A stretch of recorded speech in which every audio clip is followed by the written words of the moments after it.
¿Cómo están, hermanos? ¿Cómo están, hermanos? Ahí lo escuché.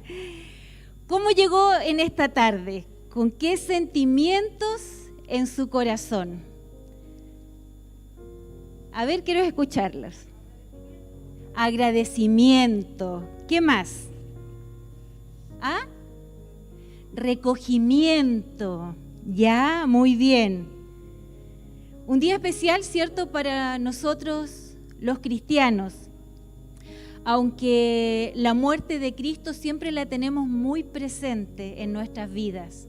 No es solo una Semana Santa, no es una fecha en específico, sino que para nosotros como hijos de Dios es algo que tenemos presente a diario. Y para comenzar, yo quiero compartir con ustedes un video. Así que corre video.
es lo que recordamos hoy, ¿cierto? O lo que de alguna manera el cine captura y que quiere compartir con nosotros.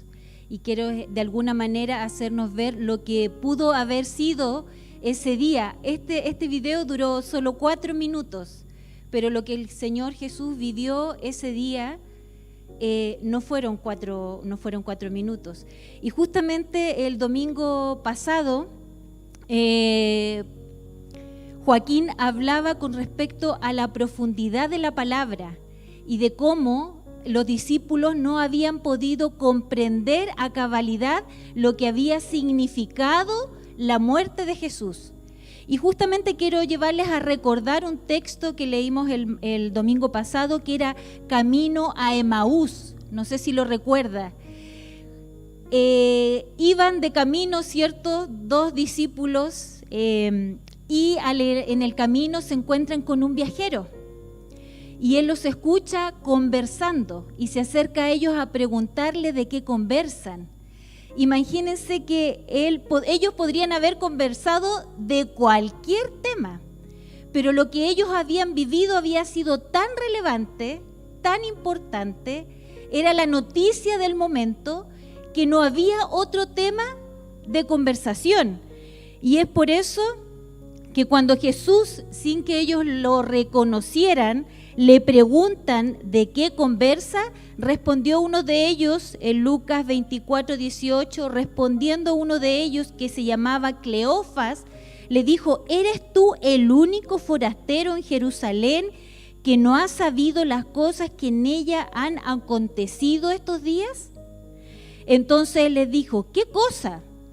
Y ellos le dijeron: de Jesús Nazareno, que fue varón profeta, poderoso en obras y en palabra delante de Dios y de todo el pueblo, y cómo le entregaron los principales sacerdotes y nuestros gobernantes a sentencia de muerte y lo crucificaron.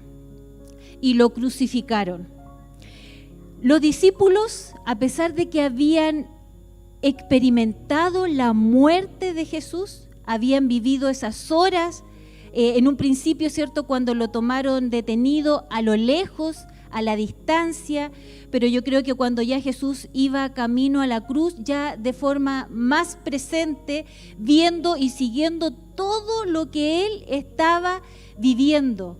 Pero a pesar de que estuvieron in situ en ese mismo momento, que tuvieron la oportunidad de poder experimentar, ¿cierto?, y ver con sus propios ojos lo que había significado la muerte de Jesús, ellos aún así no entendían, ¿cierto?, a cabalidad lo que esta muerte y luego su resurrección significaba. No lo entendía a cabalidad. Y por eso Jesús justamente después, si uno sigue este relato, le tiene que explicar, porque no habían entendido lo que los profetas habían ido anunciando a través de la historia del pueblo judío o a través de la palabra que ya tenían escrita en ese momento. Pues justamente los evangelios, como es el evangelio de Lucas, nos relata, ¿cierto?, lo que aconteció, pero no profundiza en lo que significó la muerte de Jesús. En Lucas capítulo 4 podemos encontrar, ¿cierto?, que el evangelista cita Isaías, donde Jesús dice que él ha venido, ¿cierto?, a dar vista a los ciegos, a libertar a los cautivos, etcétera, etcétera. Ahí con un poquito más de profundidad de lo que significaba, ¿cierto?, su venida. Y luego, ¿cierto?, anunciada por él mismo, su muerte. Pero no entendían, no comprendían. Luego después nos encontramos con las cartas paulinas. Y ahí Pablo sí explica y profundiza en lo que realmente significó la muerte de Jesús. Bueno, y la crucifixión, ellos dicen, y lo sentenciaron a muerte y le crucificaron. Yo creo que ellos no sabían, yo no sé, de verdad desconozco eso, si ellos sabían que esta ejecución era una ejecución muy antigua, que no solamente era aplicada por el pueblo romano, sino que también por otras culturas. Yo no sé si eso ellos lo conocían. Si nos ponemos en ese momento, probablemente lo desconocían. Hoy, ¿cierto? A través de todos los estudios y de todo lo que se conoce, nosotros sabemos que la cruz, Jesús no fue el primero en que murió en una cruz. No fue el primero, hubieron otros, pero no era el Dios. No era el Cristo el que estaba muriendo en ese momento. ¿Qué sabían ellos acerca de la cruz? ¿Qué sabían ellos acerca de la cruz? La cruz para los romanos era una muerte impuesta como forma de castigo. De alguna manera también era un amedrentamiento para aquellos que no se comportaban como el Imperio Romano esperaba que se comportaran. Esta era una muerte muy cruel y una muerte muy lenta, vergonzosa y deshonrosa también, a tal punto que a pesar de lo que los romanos la aplicaban, no la aplicaban para un romano. Si un romano era condenado, a ese romano lo llevaban a la decapitación, pero no lo llevaban a la muerte de crucifixión, porque justamente era una muerte muy cruel y muy degradante. Así que ni siquiera ellos mismos, por ser romanos, la experimentaban. En los tiempos de Jesús, la cruz era una forma en que los romanos ejecutaban a quienes, ejecutaban a esclavos, ejecutaban a rebeldes y a revolucionarios políticos que estaban en contra de este gobierno. A ese tipo de gente ellos crucificaban. Por lo tanto, la muerte de Jesús ante los ojos de los judíos y ante los ojos de los romanos fue que en ese lugar crucificaban a un hombre revolucionario, crucificaban a un hombre maldito de Dios, eso quiere decir condenado por la justicia divina. Ahí condenaban a un blasfemo. Ante los ojos de los judíos y ante los ojos de los romanos, Cristo murió por ser un blasfemo y un revolucionario. Y ellos estaban ahí, in situ, mirando lo que estaba aconteciendo, pero no entendían lo que realmente estaba sucediendo. Y una vez que eran juzgados, les decían, ibis in crucem, irás a la cruz. Y eso debió decirle Poncio Pilato a Jesús cuando ya vio que no podía salvarle. Él no quería crucificar a un hombre justo, correcto. Él no encontraba el motivo del por qué crucificarlo, pero frente a la presión del pueblo, él cedió. Y Jesús tuvo que ir a la cruz. Como veíamos acá en ese pequeño video, antes de ir a la cruz, primero eran flagelados, o sea, eran azotados en su espalda.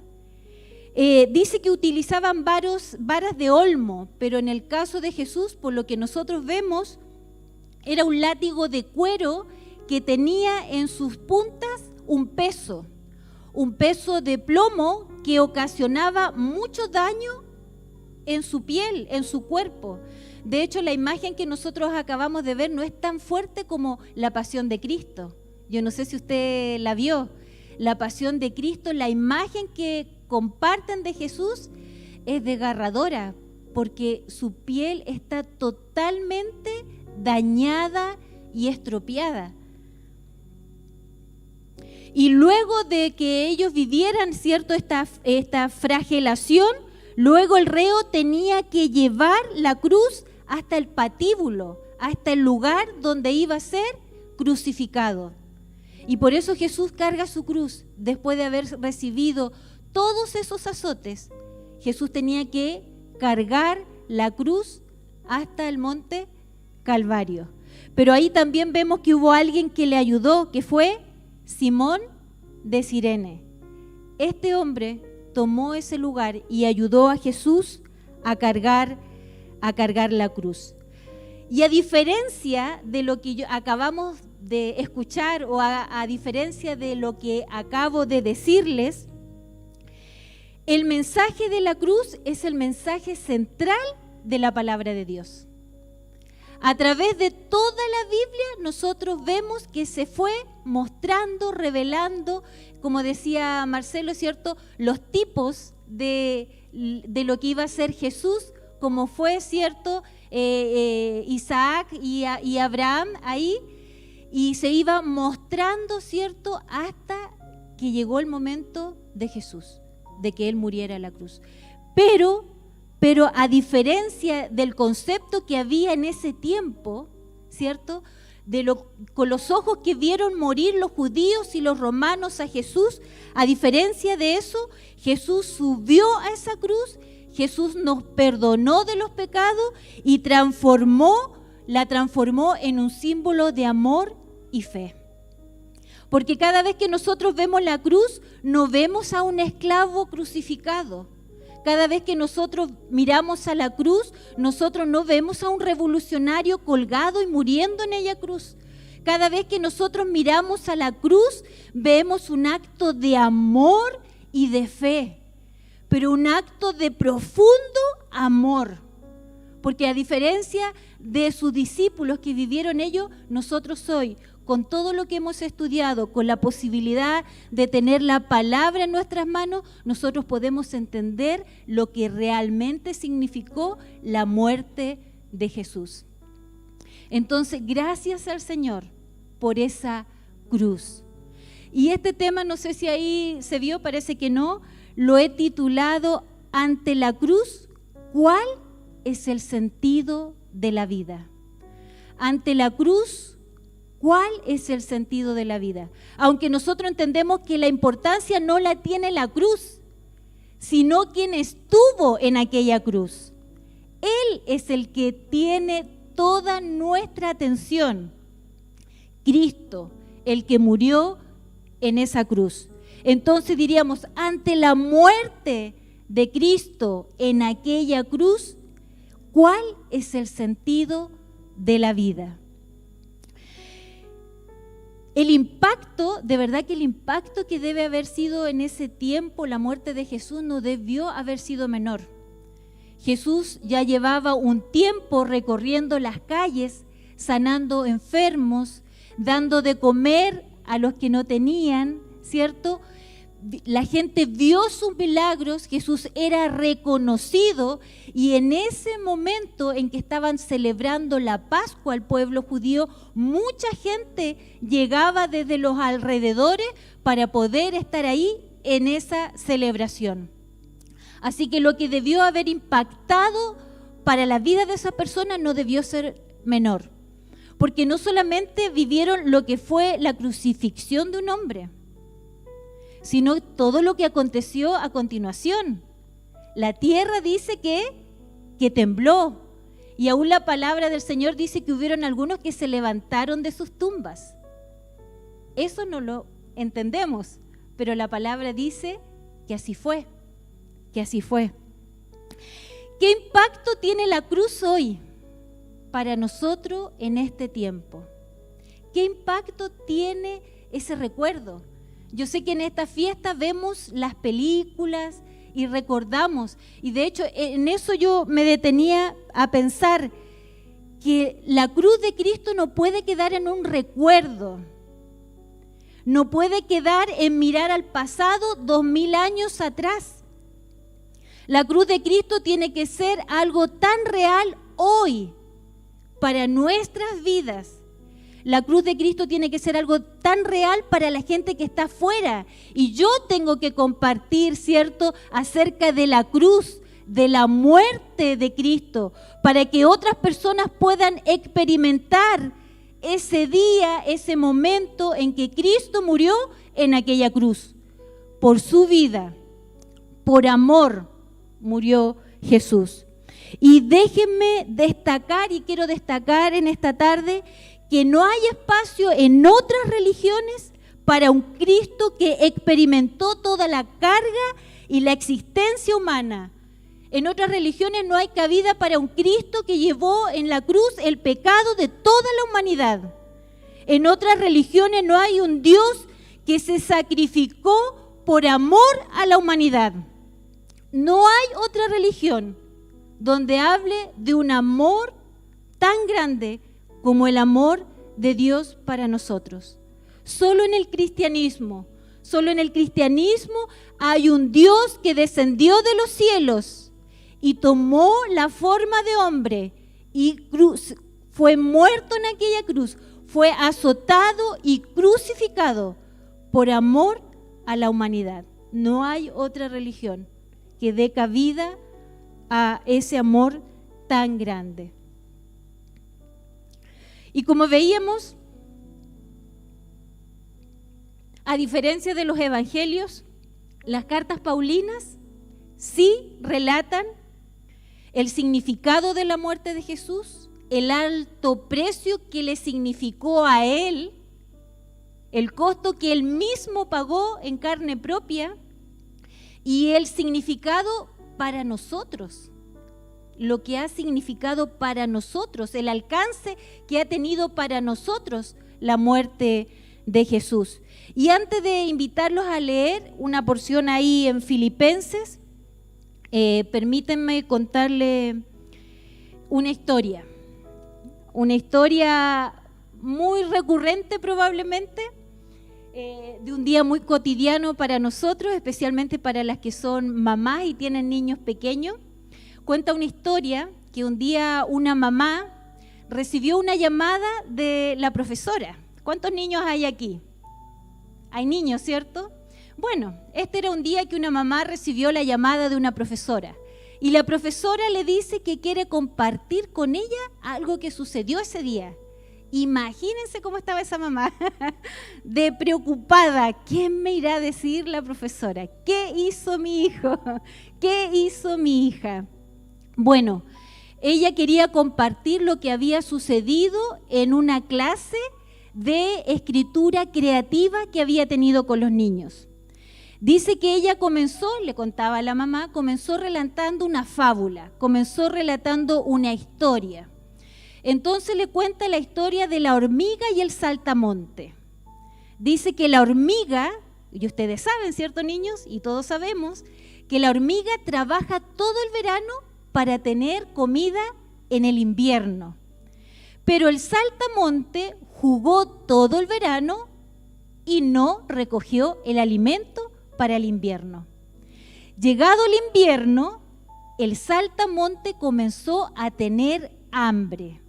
Y fue donde la hormiga, porque sabía que la hormiga había trabajado todo el verano. ¿Y qué tenían que hacer los niños? Contar el final de la historia. En eso consistía la tarea. Entonces Marcos, así se llamaba el niño de esta mamá, le dice a la profesora: señorita, levantando su mano, ¿cierto? ¿Podría yo hacer un dibujo? Ella le dijo: sí, pero primero tienes que escribir el final de la historia y luego puedes hacer el dibujo. Y dice que esto no era una actividad que ella hacía por primera vez, la había hecho en otras ocasiones. Y la respuesta de los niños era algo muy similar.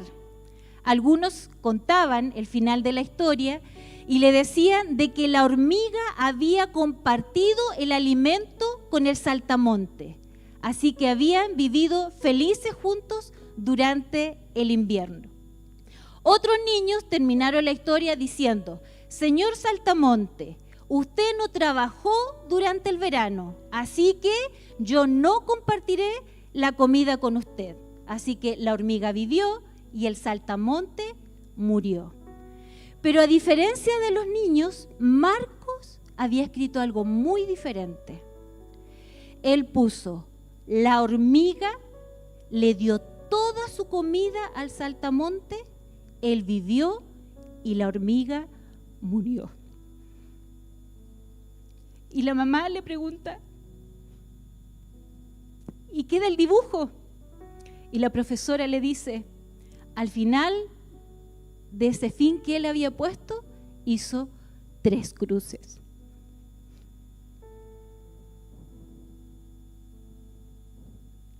Marcos había comprendido lo que Jesús había hecho.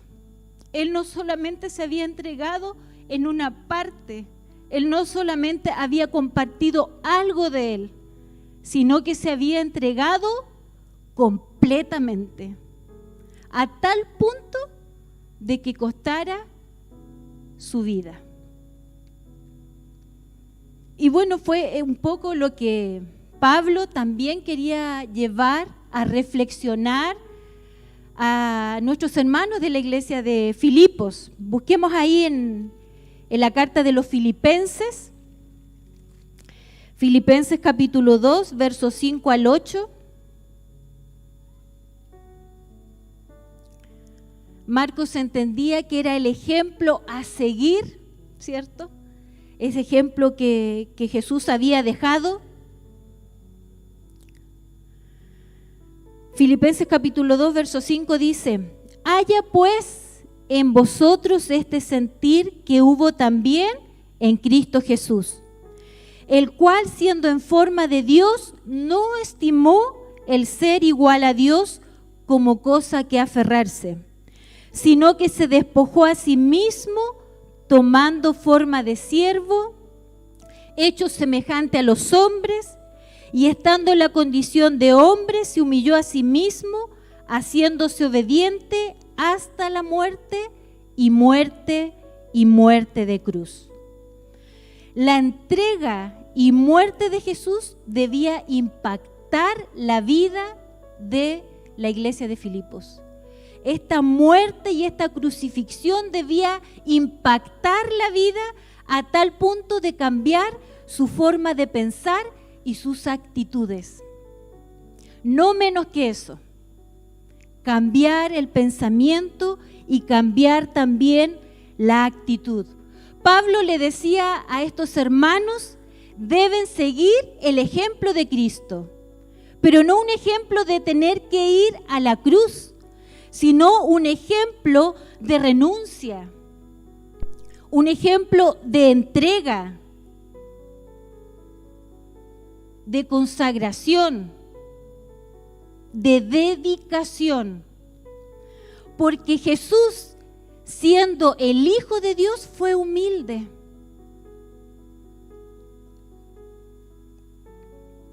Jesús, siendo el Hijo de Dios, siendo Dios mismo, fue humilde. Y renunció a sus derechos. Una palabra muy común hoy, mis derechos. Él renunció a sus derechos a fin de obedecer a Dios y servir a la humanidad. Y no solo renunció, sino que voluntariamente adoptó un cuerpo y una naturaleza humana, pero sin dejar de ser Dios. Él era 100% hombre, 100% Dios.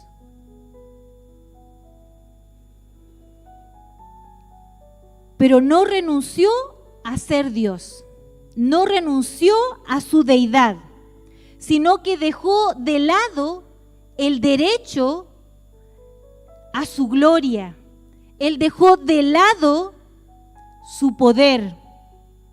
Y en sumisión a la voluntad de Dios, se sujetó a un lugar, porque el alfa y el omega no tiene principio ni fin.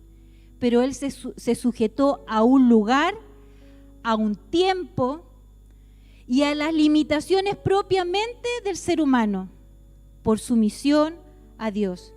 Y murió en la cruz por nuestros pecados, para que nosotros no tuviésemos que enfrentar la muerte eterna, para que nosotros no tuviésemos que padecer la muerte eterna. Y esa muerte nos redimió de la culpa del pecado. Delante del Dios fuimos declarados justos y fuimos declarados inocentes. A mí me encanta ese versículo que dice: porque la fe del justo puede mucho. Y me gusta mucho reemplazarlo por la fe del que fue declarado justo puede mucho. porque fuimos declarados justos, pero de justos no tenemos nada. Y de inocentes tampoco. Y fuimos a través de la cruz reconciliados con Dios. Esa relación que se había roto en el huerto del Edén, ahora había sido restaurada por la muerte de Cristo. Y fuimos totalmente perdonados. Totalmente perdonados, hermano. A tal punto de que ahora el Señor dice, si confiesas tu pecado, ¿cierto? Él es fiel y justo para perdonarnos. No solamente nos perdonó en ese momento, sino que Él nos ofrece el perdón. Nosotros solo tenemos que arrepentirnos. El ofrecimiento del perdón ya está dado. Y bueno, justamente a causa de esa expresión de amor, ¿cierto?, para la humanidad, es que fuimos declarados entonces justos. Y podemos decir, es como si Dios nos dijera ahora, por ese sacrificio, dice, tú has pecado contra mí. Es como que Dios nos dijera a cada uno de nosotros, tú has pecado contra mí. Te has rebelado contra mi ley. Decidiste apartarte de mi voluntad, pero como aceptaste la muerte de mi Hijo como paga de tus pecados, te declaro inocente. Te declaro inocente. Y te doy la promesa de la vida eterna. Una promesa que para quienes han creído en Jesucristo pueden descansar en esa verdad, porque tenemos la vida eterna. Ya no estamos, ¿cierto?, expuestos a la muerte eterna, sino que a la vida eterna.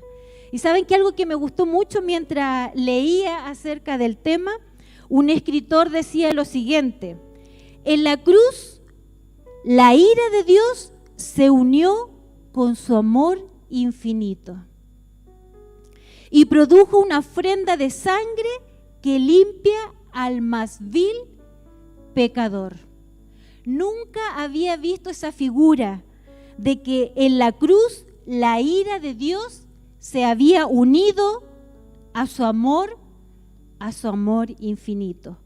Y el resultado no fue el desprecio. El resultado no fue el desprecio de Dios, sino que fue el perdón de nuestros pecados. Entonces, frente a todo lo que ya llevamos conversando, respondamos las preguntas, ¿cierto? La que llevaba por nombre este mensaje. Ante la cruz, ante la muerte de Cristo, ¿cuál es el sentido de la vida? ¿Cuál es el sentido de mi vida y de su vida ante la cruz de Cristo? ¿Qué sentido tiene nuestra vida? ¿Qué significado? ¿Qué interpretación? ¿Qué rumbo? ¿Qué dirección? Podría haber sido una pregunta que Pablo le hizo a los hermanos de Filipos, pero Pablo ya había respondido esa pregunta para sí. En el verso 1:21 dice: porque para mí el vivir es Cristo y el morir es ganancia. Pablo ya se había respondido esa pregunta. Para mí el vivir es Cristo y el morir es ganancia. Pero ahora, yo cuando subí aquí les preguntaba, ¿cómo vienen? ¿Con qué sentimientos vienen en esta tarde? Ante la muerte de Cristo, ¿qué hay en nuestros corazones? Yo les pregunto en esta tarde, ¿qué hay en su corazón ante la muerte de Cristo? No ante un recuerdo de la muerte de Cristo, sino de un hecho real y presente en mi vida. ¿Qué hay en mi corazón? ¿Admiración? ¿Gratitud? ¿Respeto? ¿Valoración? Y todo eso ¿nos mueve? ¿Mueve mi vida? ¿A dónde nos mueve? si tengo tanta gratitud, si tengo tanta admiración, si tengo tanto respeto y admiración a lo que Cristo hizo en la cruz? ¿Hacia dónde me mueve? Y era lo que Pablo quería decirle a la iglesia de Filipenses, de Filipo. Y es lo que Dios también nos quiere decir ahora. Y Pablo le dice a ellos, y ya les venía diciendo a través del capítulo 1, antes de mostrarle el ejemplo de Cristo, dice: haya en vosotros este sentir que hubo en Cristo Jesús. Hay en vosotros este sentir. Entonces, ante la muerte y su sacrificio, vivan. Ese es el sentido de la muerte de Cristo. Vivan. No estamos muertos, estamos vivos. Y más vivos que nunca. Porque ni la muerte nos detendrá. Después de esta vida, hay otra vida en presencia de nuestro Señor. Así que Pablo les dice: vivan, pero vivan como es digno del Evangelio de Cristo. Vivan, pero vivan como es digno del Evangelio de Cristo. Pase lo que pase, estén viviendo lo que estén viviendo. Vivan, ¿cierto?, como hijos de Dios, no menos, pero vivan. Así que somos una iglesia viva, hermanos, viva. Y eso es lo que el Señor quiere transmitirnos. Podemos movernos, podemos saltar. Y hay un mensaje vivo y real, no un recuerdo, un mensaje vivo y real que tenemos para compartir, para llevar vida a otros que probablemente no la tienen. Dice: y vivan sin nada de qué avergonzarse. Vivan sin nada de qué avergonzarse. O sea, que su vida honre a Cristo. En todo sentido, honre a Cristo. Deben alejarse de la maldad. Deben buscar la santidad. Aún el Padre Nuestro dice, ¿cierto? Apártanos del mal y líbranos de toda tentación. Apartémonos del mal y busquemos la santidad. Cuando dice la palabra que sin santidad nadie podrá ver a Dios. Así que pensando en esa santidad, pensaba en ese corito de la escuela dominical: cuidadito, mis ojitos lo que ven. Entonces yo decía, entonces santifiquemos nuestros ojos. ¿Qué ven nuestros ojos, hermanos? Santifiquemos nuestros oídos. ¿Qué escuchamos? Santifiquemos nuestra boca. ¿Qué hablamos? Santifiquemos nuestras manos. ¿Qué tocan? Santifiquemos nuestros pies. ¿Dónde andan? Santifiquemos nuestro cuerpo. Santifiquemos nuestra mente y santifiquemos a nuestro corazón. Porque debemos vivir sin nada que nos avergüence. Y recordaba el otro día en una jornada de oración que tenemos las mujeres, donde una hermana decía: hermano, santifique su celular. Y no me pareció tan raro lo que ella había dicho. No me pareció tan tirado de las mechas como diríamos nosotros, de santificar nuestro celular. Porque no sé, usted sabrá lo que ve en el celular, lo que llega. Hoy el día el celular casi en nuestra vida. Ahí está todo, ahí está todo. Pero hermanos, de verdad, frente a la cruz, que no haya nada que nos avergüence, porque a Cristo le costó un alto precio para que nosotros fuéramos declarados inocentes. Santifiquémonos, hermanos. Buscar la santidad. Porque si buscamos la santidad, dice que el Señor hará maravillas entre nosotros. Ya estoy casi terminando. Que el amor abunde y sobreabunde en nuestros corazones. Una de las cosas que Pablo estaba preocupado es que nuestros hermanos de Filipo mantuvieran la unidad. Y para mantener la unidad, ¿cierto?, el amor debe abundar y debe sobreabundar. Porque él decía que alguien que había conocido y experimentado el amor de Cristo, esta experiencia debía marcar todas nuestras relaciones. Todas nuestras relaciones debían ser distintas, diferentes. Así que cuando nosotros a veces tenemos esas diferencias, tenemos que procurar, buscar siempre acercarnos, arreglar la situación, porque si no, no estamos en la voluntad de Dios.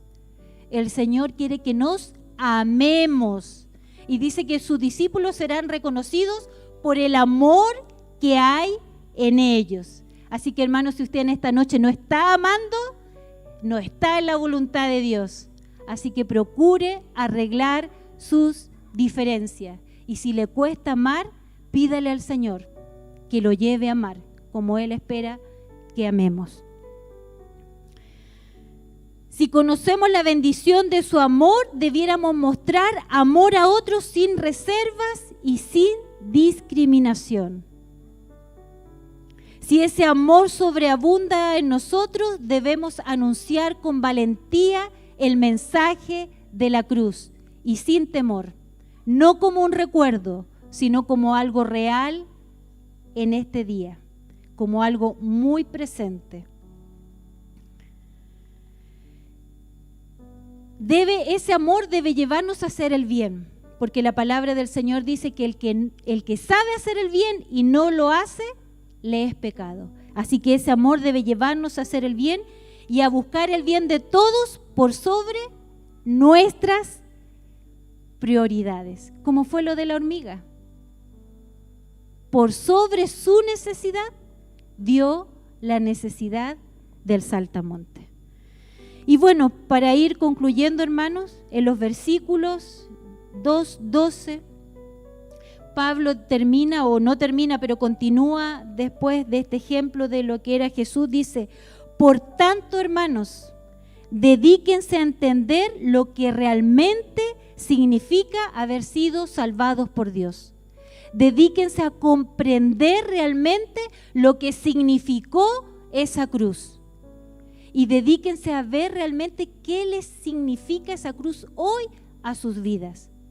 De qué manera les impacta para que esa cruz traiga resultados, para que esa cruz traiga frutos en mi vida y en los demás. Dedíquense a entender lo que realmente ha significado esa salvación tan grande que el Señor nos ha regalado. Oremos, hermanos. Señor, en esta noche, Padre, queremos darte gracias. Queremos darte gracias, Señor, por tu amor infinito. Nosotros, después de 2000 años de haber escuchado, leído, visto lo que fue la muerte de Jesús, no tengo duda, Señor, que estábamos como los discípulos de aquel entonces, sin entender a cabalidad lo que significó esta muerte para Cristo mismo, que tuvo que dejarlo todo para venir a nosotros, hacerse como un hombre y morir en aquella cruz, no solo sufriendo el dolor físico, sino que también sufriendo el abandono del Padre, sino que también teniendo esta lucha espiritual de lo que realmente significaba haber llevado el pecado de toda la humanidad en aquel lugar. Nosotros como hijos tuyos queremos agradecerte en esta noche. Gracias, Señor. Muchas gracias, Señor. Padre, rogamos para quienes escuchan este mensaje o para quienes lo podrán escuchar los próximos días. Está la oportunidad de poder venir a Jesús. Está la oportunidad de poder reconocer ese sacrificio. Está la oportunidad de poder valorarlo y reconocer nuestra condición. El ser humano tiene la posibilidad de reconocer su condición y de venir a la cruz para pedir perdón y poder pedir también socorro.